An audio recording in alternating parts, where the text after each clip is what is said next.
Assalamualaikum warahmatullahi wabarakatuh.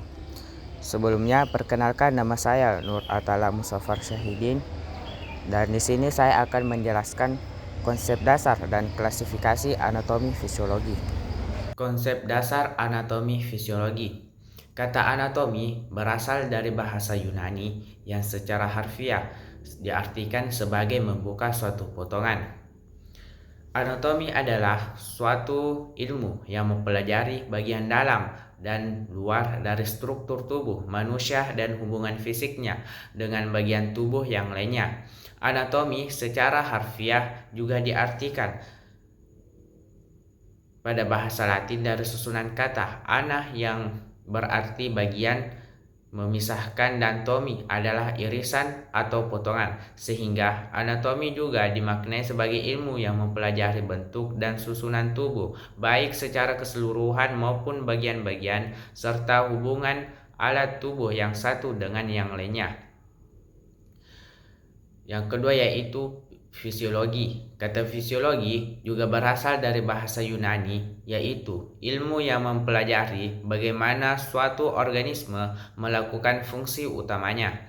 Fisiologi secara makna kata dari bahasa Latin berasal dari kata fisis adalah alam atau cara kerja, dan logos atau logi adalah ilmu pengetahuan. Maka fisiologi adalah ilmu yang mempelajari faal atau pekerjaan atau fungsi dari tiap-tiap jaringan tubuh atau bagian dari alat-alat tubuh dan fungsinya. Anatomi fisiologi adalah dua hal yang berkaitan erat satu dengan yang lainnya secara teoritis maupun secara praktikal, sehingga muncul suatu konsep, yaitu semua fungsi yang spesifik dibentuk dari struktur yang spesifik. Klasifikasi anatomi fisiologi. Berdasarkan aspek yang dipelajari, anatomi terbagi atas dua, yaitu yang pertama anatomi mikroskopik dan yang kedua yaitu anatomi makroskopik. Anatomi mikroskopik adalah mempelajari suatu struktur yang tidak bisa dilihat dengan mata telanjang. Bentuk pemeriksaan mikroskopis adalah pemeriksaan sitologi dan histologi. Sitologi mempelajari suatu sel secara individual, sedangkan histologi mempelajari suatu jaringan. Anatomi makroskopik mempelajari suatu struktur yang besar yang bisa dilihat dengan mata telanjang. Antara lain yaitu anatomi permukaan, yaitu ciri-ciri dari permukaannya. Anatomi regional, yaitu fokus pada area tertentu. Anatomi sistematik, yaitu mempelajari organ secara sistem pencernaan, sistem reproduksi, sistem kardiovaskular, dan lain-lain. Serta anatomi perkembangan, yaitu mempelajari perubahan tubuh dari sudut pandang struktur. Fisiologi manusia adalah ilmu yang mempelajari tentang faal atau fungsi dari tubuh manusia.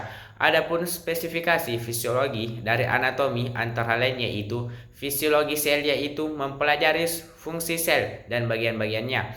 Fisiologi spesifik mempelajari suatu organ, fisiologi sistematik mempelajari fungsi organ secara sistematik, dan fisiologi patologikal mempelajari efek penyakit terhadap suatu organ. Istilah dan posisi anatomi. Posisi anatomi yaitu tubuh dalam posisi tegak, menghadap ke depan, kepala tegak lurus dan lengan di sisi, dan kedua tangan berada di samping dengan ibu jari berada di samping atau di luar. Untuk memudahkan dalam mendeskripsikan anatomi, maka juga ditetapkan garis-garis dan bidang-bidang khayal imajiner berikut ini. Yang pertama yaitu garis tengah atau sagital, merupakan garis imajiner yang melintas secara vertikal menembus garis tengah tubuh dari bagian atas kepala sampai ke bawah di antara kaki, yang membagi sisi menjadi dua, kanan dan kiri. Yang kedua yaitu pembelahan horizontal, membagi tubuh menjadi bagian superior dan inferior. Yang ketiga yaitu pembelahan sagital, membagi tubuh menjadi bagian kanan dan kiri sejajar dengan garis tengah. Yang keempat yaitu pembelahan koronal, membagi tubuh menjadi bagian anterior dan posterior. Adapun gambaran mengenai ilustrasi posisi anatomi yang bisa Anda lihat di sini. Istilah anatomi berdasarkan posisi anatomi serta memperhatikan garis arah maupun bidang-bidang imajiner antara lain sebagai berikut. Yang pertama yaitu anterior, lebih dekat ke depan, contoh lambung terletak pada anterior terhadap limpa. Yang kedua yaitu medial, bagian tengah atau lebih dekat ke bidang median, contoh jari manis terletak medial terhadap jari jempol. Yang ketiga superior, atas, contoh mulut terletak superior terhadap dagu. 4. Dextra, bagian kanan. 5. Ventral, bagian depan ruas tulang belakang. 6. Internah, dalam. 7. Proksimal, lebih dekat dengan pangkal tubuh atau pangkal atau bidang batang tubuh. Contoh siku terletak proksimal terhadap telapak tangan. Yang kedelapan yaitu parietal, lapisan luar. 9. Superficial, dangkal atau lebih dekat ke permukaan, contoh otot kaki terletak superficial dari tulangnya. Ke-10 horizontal, bidang datar. 11 transversal, potongan melintang. 12 posterior, lebih dekat ke belakang, contoh jantung terletak pada posterior terhadap tulang rusuk. 13 lateral, bagian samping menjauhi bidang median, contoh telinga terletak lateral terhadap mata. 14 inferior, bawah, contoh pusar terletak inferior terhadap payudara. 15 sinistra, bagian kiri. 16 dorsal, bagian belakang ruas tulang belakang. 17 eksterna, bagian luar. 18 distal, ujung atau menjauhi batang tubuh, contoh pergelangan tangan terletak distal terhadap siku. 19 peripheral, pinggir atau tepi. 20 visceral, lapisan dalam. 21 profunda, dalam atau lebih jauh dari permukaan, contoh tulang hasta dan pengumpil terletak lebih profunda dari otot lengan bawah. 22 vertika, bidang tegak. 23 longitudinal, potongan memanjang. 24 sentral, bagian tengah. 25 ascendent, bagian naik. 26 descendent, bagian turun.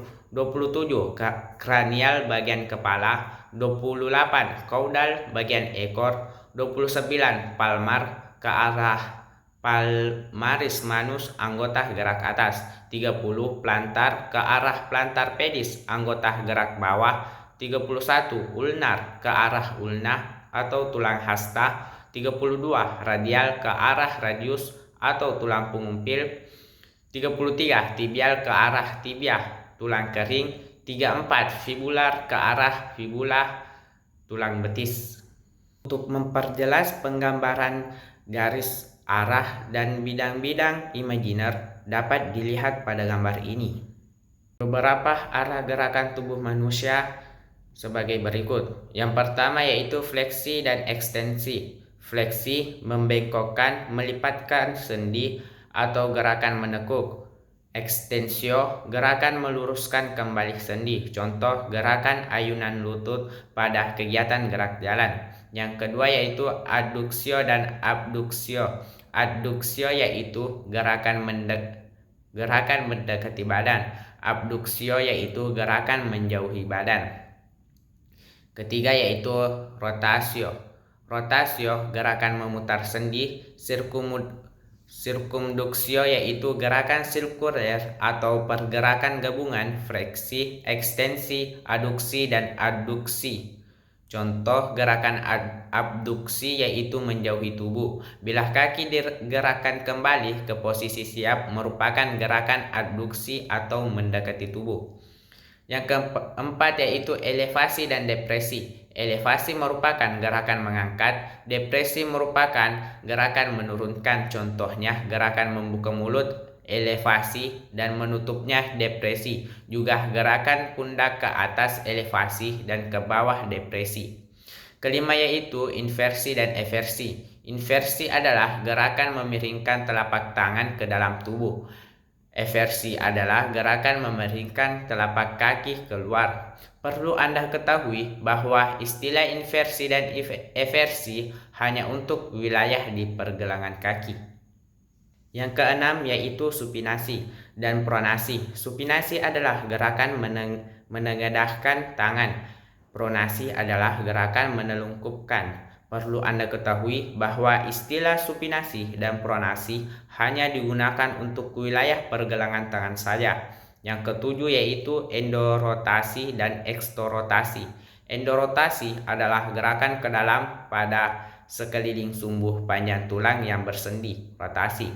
Eksterotasi adalah gerakan rotasi keluar. 8. Sumbu atau aksis gerakan. Aksis sagital adalah garis yang memotong bidang gerak sagital dengan bidang gerak transversal. Aksis transversal adalah garis yang memotong bidang gerak frontal dengan bidang gerak transversal. Aksis longitudinal yaitu garis yang memotong bidang gerak median dan frontal dan berjalan dari atas ke bawah. Kesembilan yaitu bidang anatomi. Bidang median yaitu bidang yang melalui aksis longitudinal dan aksis sagital, dengan demikian dinamakan mediosagital. Bidang sagital, bidang paramedian yaitu setiap bidang yang sejajar dengan bidang mediosagital. Bidang koronal atau frontal yaitu setiap bidang yang mengandung aksis-aksis transversal dan sejajar dengan dahi dan tegak lurus dengan bidang sagital. Bidang transversal letaknya tegak lurus dengan bidang-bidang sagital dan bidang koronal. Pada posisi berdiri, posisi bidang horizontal.